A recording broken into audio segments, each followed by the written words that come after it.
Hello, and welcome to the Serendipity Experience July newsletter. So, if it's the first time that you're ever receiving this, my name's Amanda O'Shea, the Loving Life Coach and the founder and creator of the Serendipity Experience. And for those of you that have been with me a long time, then you know all about what I do, and I hope that we are able to have a conversation in person soon. I would love that. I love it when people call me directly after reading the newsletters or get in touch.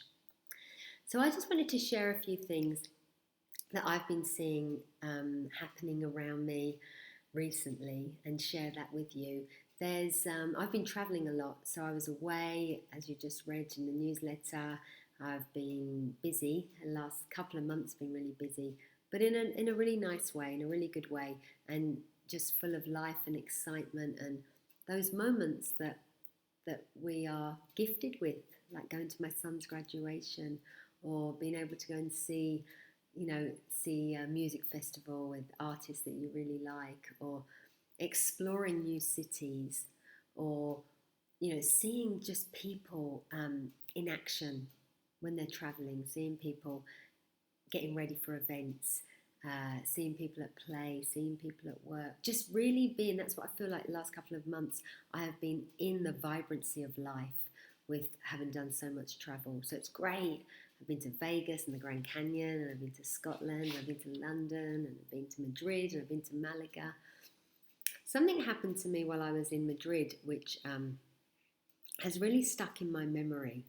And it was my first time, and I've been to Madrid before. It was really, really warm. It was that heat wave a few weeks ago, like 40 degrees or something.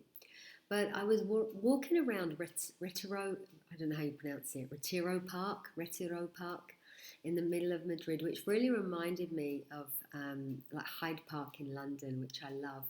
So you've got the lake in the middle where people have got rowing boats, and there was loads going on. It was busy, obviously summer's day, Sunday, and there was groups of people, musicians that would gather in and having this little kind of what looked like kind of an impromptu little music session. There was yoga going on, about 30 people doing yoga on the grass, which seemed like anybody could just join in, which I would have done had I not just eaten a pistachio cornetto ice cream, which I've never seen before. I was delighted on my walk into the park that there was still ice cream available. It seemed like the whole of the park was eating ice cream. It was great.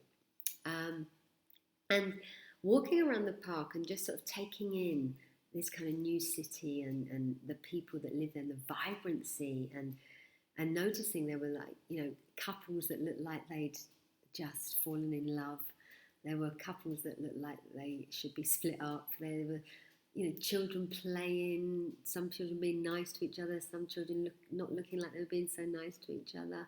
There was just, I love that about a park. You get all walks of people, all types of people. You see the family thing, you see the people by themselves just chilling out. And it was really a lovely experience for me. And I was walking along one of these little, like they've got like these little lanes, or they look like lanes sort of within the park.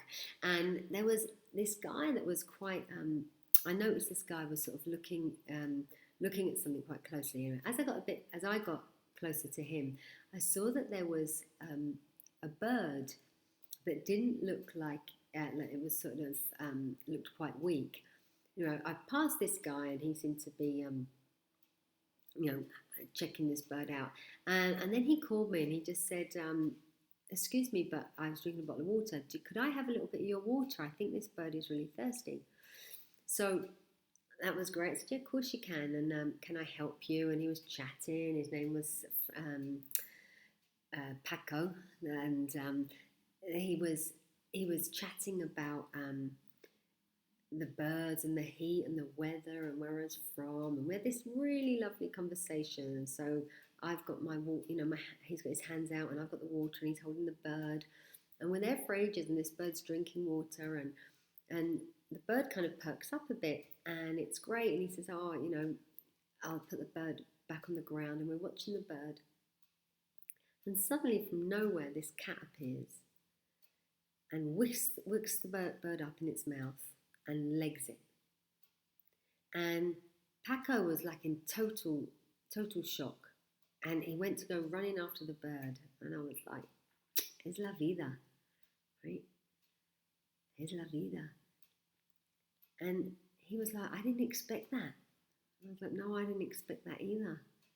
And the only words that came out of my mouth were, at least we know he didn't die thirsty. And afterwards I was like, where did that come from? But that was the thought that popped in my head. And this whole scene, it was so surreal. It was for me, I really like, you never know what's about to jump out of the bushes. You never know what's about to turn up. And as we sort of both just stood there, sort of, these two strangers that had just met, Francisco, but he said I could call him Paco, was this moment that we'd shared. And I said to him, Paco, I will never forget this moment. There's something about the way it just in front of us, something out of the blue just occurred. And with that, I walked away and he walked away. And I was thinking about it. That the whole day, it's funny enough, I was thinking about it, this little scene that had just unfolded in front of us. And I don't know what's going on in Paco's mind or his story about the bird and then the cat. I don't know how the bird is. I don't know if the cat ate the bird or what they did with the bird, but I'm guessing that it wasn't too good news for the bird. But what I saw there is this, what I saw in that was this kindness of this human being that just sort of noticed this animal and did what he could in the moment, and that's what we're all doing in some way when we're in a good place, when we're just hanging out around the park or hanging around in life. It's sort of, we're just dealing with the next thing that comes up. What I have been seeing with people on all my travels recently, so seeing lots of different peoples and from lots of different cultures, and is there are people that seem to be in that flow of life and just dealing with the next thing that comes up.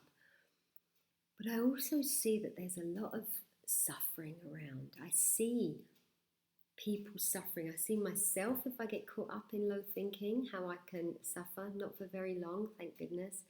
I see my own family in suffering with their thinking playing out.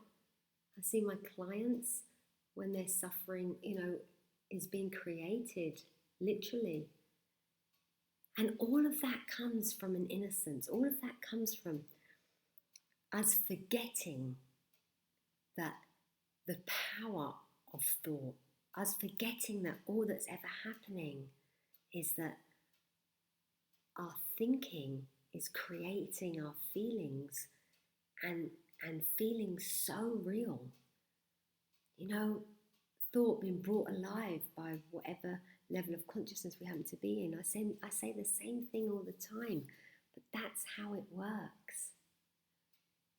That's how it works, depending on where we are at, our vibration, our mindset, our level of consciousness, depends on the kind of thinking we create.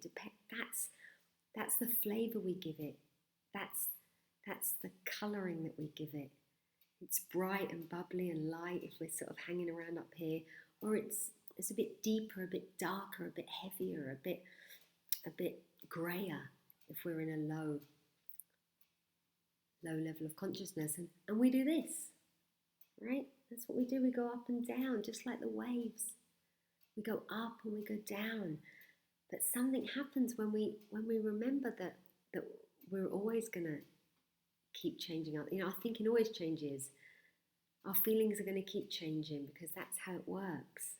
We're alive, we think, we get to feel our thinking, and that's the experience. We're alive, we think, and we get to feel our thinking. And that's how it works. Every single person, not just me, every single person's doing the same thing. So seeing it in action, sometimes I think it might be easier to go when you're out there, especially in somewhere that's new, and you kind of observe or witness people. Sort of sort of listening from a distance where people are at, whether they're in the throes of joy or whether they look like they're in the throes of anxiety or sadness. And watching this whole mixture going on, how colourful life is. Not just, I wonder how many stories came out of that Sunday evening in the park on a summer's evening. It was so hot. It really was. It was so warm. So I'm inviting you to become the observer. I'm inviting you to become the witness, not just of yourself, but other people. Have a little look at what's going on when people have got big stories. Where are they coming from? The creation of the story. Seeming real, appearing real. Everybody got a separate reality. Some might be more similar, but lots of people's are very different realities on a similar situation. So enjoy the summer, stay cool and take some peace for yourself. There's something different about living with an inner calm and inner peace. It's different. It's more graceful, this experience. And if you've got any questions at all, if you'd like to talk to me in person, then please don't hesitate to get in touch. Drop me an email. We'll set up a call and we'll have a chat just like this, but face to face. Okay, so lots of love to you, lovely, lovely people. Aloha, with love and peace and compassion. And I'll see you if you're coming to the Hawaiian celebration. And if you're not, then I really hope that we meet soon or I see you soon. Okay, big kiss to you all. Happy, happy summer.